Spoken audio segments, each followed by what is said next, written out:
ఈరోజు ఉస్మానియా యూనివర్సిటీలో సుదీర్ఘంగా ఒక 3 గంటల పాటు ఉద్యమకారులది సమావేశం కావడం జరిగింది. దీనికి తెలంగాణ రాష్ట్ర వ్యాప్తంగా 33 జిల్లాల నుండి అన్ని యూనివర్సిటీ నుండి విద్యార్థి ఉద్యమకారులు 2009లో పనిచేసినటువంటి వాళ్ళు రావడం జరిగింది. ఈ ప్రభుత్వానికి పెద్దలు ఆనాడు ఎవరైతే విద్యార్థి చేసి చైర్మన్గా పిడమర్తిరావు గారి నాయకత్వంలోనే ఈ మీటింగ్ జరగడం జరిగింది.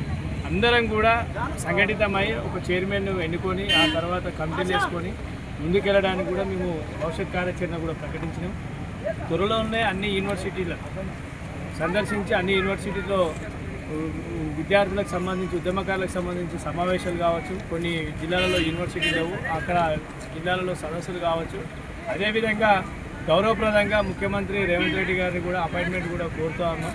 ఖచ్చితంగా రేవంత్ రెడ్డి గారికి కూడా ఈ జాబితాను మొత్తం అందజేసి ఎవరైతే ఉద్యమంలో క్రియాశీలకంగా పనిచేసారో అటు జైలు జీవితం అనుభవించిన వాళ్ళు, లాఠీ దెబ్బలు తిన్నటువంటి వాళ్ళు, క్రియాశీలకంగా పనిచేసినటువంటి వాళ్ళకు కూడా చాలా వరకు కూడా, ఎందుకంటే ఇప్పుడు మీరు చూస్తూ ఉన్నటువంటి క్రమంలో కూడా అనేక సార్లు విద్యార్థుల వరకు వచ్చేసరికి నోట్లో చక్కెర పోసి తొడపాశం పెట్టే కథ చేస్తూ ఉన్నారు.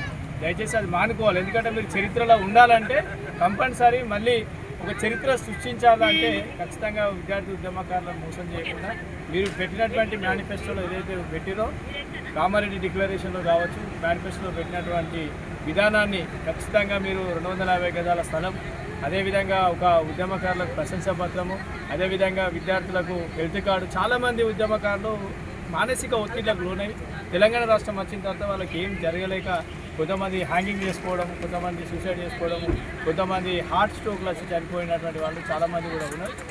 వాళ్ళ కుటుంబాలను కూడా ఈరోజు పర్యవేక్షించే విధంగా ఉండాలని చెప్పి మనస్ఫూర్తిగా కోరుకుంటూ ఈ సమావేశానికి వచ్చిన వాళ్ళందరికీ కూడా పేరు పేరున ఉద్యమ వందనలు తెలియజేసుకుంటూ ముగిస్తారు.